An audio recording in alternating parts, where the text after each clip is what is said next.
Assalaamu calaykum waraxmatullaahi tacaala wabarakaatuh. Maanta waxaan ka hadli doonaa waddanka Kuuba. Aan ku bilaawno macluumaad guud oo ku saabsan waddanka Kuuba. Kuuba waa waddan yar oo ku yaala badda Caribbean-ka, qaybka qaaradda Waqooyi Ameerika, waana jasiirad jajabyo badan ka kooban. Waqooyiga waxaa ka xiga wadamada Mareykanka, Bahamas, koonfurtana waxaa ka xiga Mexico. Kuuba waxay ka kooban tahay 15 gobol. Jasiiradda ugu weyn ee Kuuba waxaa loo yaqaanaa Isla de Juventude. Kuuba waxay hoy u tahay in ka badan 11 milyan oo qof. Magaalada caasimadda waa Havana. Waxay leedahay dad kor u dhaafayo 2 milyan oo qof oo muwaadiniin ah. Magaalooyinka kale oo waaweyn waxaa ka mid ah Santiago de Cuba iyo Kuanjin.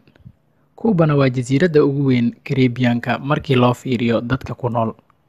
Badka guud ee Kuuba waa 109,884 kiilomitir square ah, taasoo ka dhigan waddanka 105aad ee ugu weyn caalamka oo dhan. Luqadda rasmiga ee looga hadlo waa Isbaanishka, maadaama uu waddanka soo gumaystay Spanish. Ma haystaan diin rasmi ah, laakiin waxaa si weyn looga isticmaalaa Roman Catholic oo inta badan dalka dhan laga isticmaalo. Waxaa laga isticmaalaa 2 lacag oo lagu kala magacaabo Cuban Peso iyo Coban Cuba, waana 2 lacag oo adduunka dhan ama aad ku isticmaali karto waddanka Kuuba intiisa.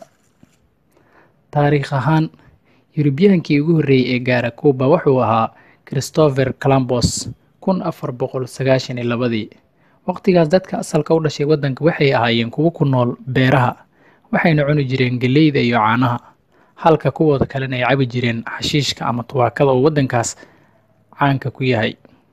Sanadkii markuu ahaa 1551, Diego Velasquez ayaa qabsaday jasiiradda Kuuba, wuxuuna aasaasay dhowr degmo oo ay ku jirto caasimadda Havana.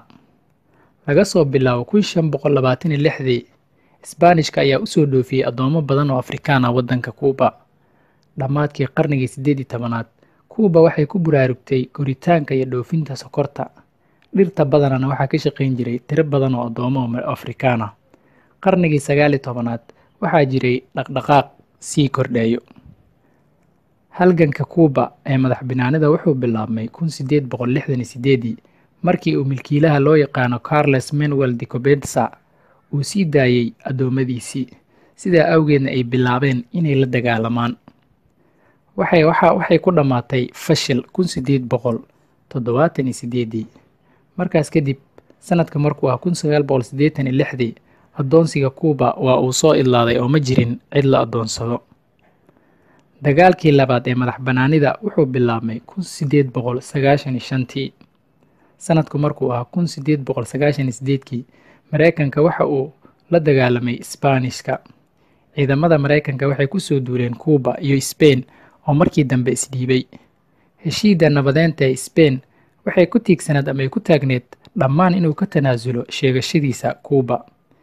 Markaas kadib Kuuba waxaa qabsaday ciidamada Mareykanka, waxayna haysteen muddo 4 sano ah, waxayna ka tageen sanadka markuu ahaa 1902. Kuubana waxay noqotay mid madax bannaan, laakiin dhab ahaantii waxaa ku soo kordhay muwaadiniin Mareykan ah. Horaantii qarnigii 20aad, Kuuba dadka badankooda waxay ku noolaayeen nolol aad u liidato, inkastoo ay jireen dadaallo lagu ciriirinayo ama lagu casriyeynayo dadka ku nool waddankaas. 1924, Gerard Mercado ayaa waxaa loo doortay madaxweynaha waddanka Kuuba. Mercado waxaa lagu afgembiyey waddanka 1993, kadibna Kuuba waxay yeelatay dastuur cusub oo dimuqraadiya iyo doorashooyin. Sanadku markuu ahaa 1952, Franklin Batista ayaa ku dhuftay Kuuba kadib markii uu noqday keligiis taliye. Waqtigaas marka lala barbardhigo dalalka Kuuba waxay noqotay ama way barwaaqoobeen. Dalka waxay heleen nolol heer sare ah, waxbarashada heerkana wuu sarreeyay, akhriskana wuu fiicnaa, caafimaadkana sidoo kale waa uu fiicnaa. Kadib 1959, Fidel Castro ayaa hogaamiyey kacaankii Kuuba. Castro ma uusan keenin xorriyadda Kuuba, taasoo beddelkeedii uu u istaagay asna inuu noqdo keligiis taliye. Castro waxa uu soo bandhigay nidaam cadaadis xaqjir ah, wuxuuna sharciyey ururo shaqaale oo madax bannaan oo sharci darro ah, dhammaanna wuxuu baabi'iyey mucaaradadii siyaasadeed ee waddanka ka jiray. kadib dhaqaalaha Kuuba wuu istaagay intii lagu guda jiray 1960kii ilaa 1970kii. Dhanka kale, Kuuba waxay noqotay dayax-gacmeedkii Midoogii Soviet, taasoo keentay inay ka qaxaan dad badan. Dad badan ayaa u baxsaday Mareykanka, qaar badanna kalena waa ay ku dhinteen badda. Xidhiidhka kala dhexeeya ay la yeesheen Mareykanka ayaa uu sii xumaanayay. 1961dii, 1400 oo qaxooti ayaa loo tababaray CIA si ay warbixin ugu keenaan waddanka Kuuba. Waxaa intaa dheer, Kuuba dhaqaaleeda wuxuu ka tiirsanaa Midoogii Soviet. Markii Sovietku uu burburay 1991dii, xaaladda Kuuba waxay noqotay mid quus ah.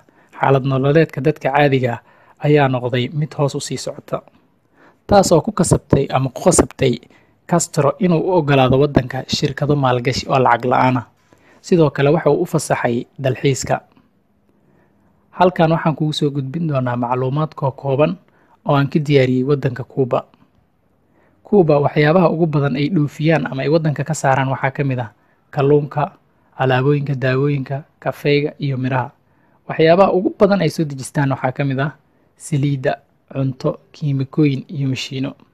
Kuuba waxay si weyn ugu tiirsaneyd Midoogii Soviet. Kadib Soviet-ka markuu burburay, waxay gashay xaalad loogu magac daray xaaladii caadiga ahayd ama xaaladii aan caadiga ahayn oo waddanka dhaqaalihiisa si degdeg ah hoos ugu dhacay. Kuuba waa dalka ugu weyn Caribbean-ka marka loo fiiriyo tirada dadka ku nool. Kuuba waxaa ka shaqeeya nidaam daryeel caafimaad oo caalami ah.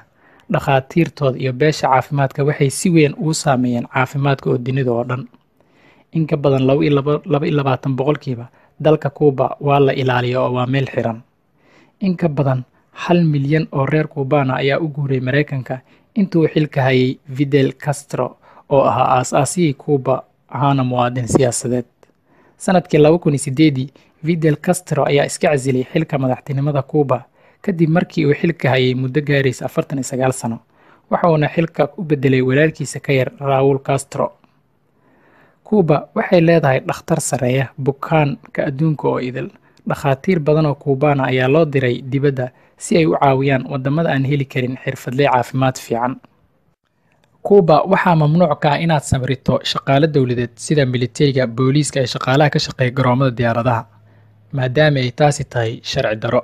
Qaliimada dib u dejinta galmada waxaa lagu sameeyey Kuuba sanadka markuu ahaa 2007, waxaana lagu taageeray nidaamka daryeelka caafimaadka ee dadweynaha waddanka. Mareykanka waxa uu Kuuba siiyaa $4,000 si uu u kiraysto Guantanamo Bay. Kuuba waxaa soo helay nin lagu magacaabo Christopher Columbus 1492. Kuuba iyo Mareykanka waxay dib u soo celiyeen xiriirkoodii diblomaasiyadeed sanadka markuu ahaa 2015 kadib markii ay ku jireen xaalad 54 sano ah. Waxaana booqasho taariikhi ah ku sameeyey madaxweynihii hore ee dalka Mareykanka Barack Obama. Ka hor intaan dib loo soo celin xornimadaas ama diblomaasiyadaas, waxa uu Mareykanka ballan qaaday inuu dhalasho siin doono dadka ku nool waddanka Mareykanka ee u dhashay asalkooda Kuuba. Tan iyo 2008 wixii ka horreeyay looma ogolayn Kuubaanisku inay isticmaalaan kombiyuutarada, sidoo kale looma ogolayn taleefanada caadiga oo qofka gacanta ku qaato. Kuuba waa waddanka ugu horreeya ee ka socda wadamada reer galbeedka. Kuuba waa jasiiradda ugu caansan dunida oo dhan. Madaxweynaha Kuuba waxa uu talada hayn karaa 4 sano.